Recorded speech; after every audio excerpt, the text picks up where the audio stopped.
E essa troca, muito noticiada pela imprensa internacional, é o tema da entrevista de hoje do nosso colega Roberto Camargo com o comentarista de política e economia, Ricardo Caldas. Vamos assistir. O tema da conversa de hoje com o professor Ricardo Caldas é a surpreendente troca de prisioneiros realizada entre os governos dos Estados Unidos e da Rússia. Professor, esse tipo de troca de prisioneiros é uma coisa comum? Isso acontecia, por exemplo, na época da Guerra Fria? O que o senhor tem a dizer a respeito? Então, Roberto, essa é uma ótima pergunta. Na verdade, acontecia assim, é muito mais comum do que as pessoas imaginam. Porque os países podem estar em conflito, podem estar em guerra, mas eles continuam tendo necessidades e interesses nacionais. Um deles é manter os seus próprios patriotas dentro dos seus países, né? Porque um militar, por exemplo, fora do seu país, ele pode revelar segredos, né? Então ele pode falar demais. Nesse caso, não eram militares, mas você tinha uma pessoa associada ao tráfico de armas, né? Então, na dúvida, é sempre bom você ter os seus nacionais, né, dentro do seu país. E aí, se você tem um excesso, ou digamos que você tem alguns prisioneiros que são de grande valia, nada mais justo ou normal do que você querer também trocar com prisioneiros de alta valia também do seu inimigo, vamos dizer assim, nesse caso nem chega a ser um inimigo, ou de um país que você tenha alguns conflitos que são normais. Tentando entender um pouquinho mais do contexto dessa troca, o que aconteceu primeiro? Quem foi preso e qual o país que depois propôs a troca?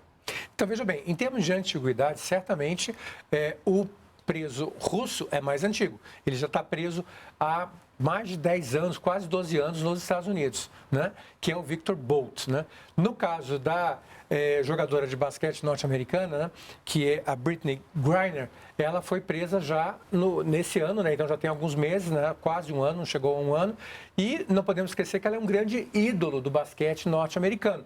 E nos Estados Unidos, como você sabe, tanto os jogadores de basquete quanto os atores de Hollywood têm um status especial de celebridades. E ela estava nesse grupo das celebridades e havia uma pressão muito forte na Casa Branca para que ela fosse liberada e que houvesse um acordo. Só para esclarecer, então, o traficante de armas russo já era prisioneiro há algum tempo e a negociação se deu ao longo de 2022. Começou, na verdade, um pouquinho antes, né? Desde o final do ano passado, início desse ano, né? Quando ela foi presa e também quando há outros prisioneiros norte-americanos na Rússia presos como um fuzileiro naval.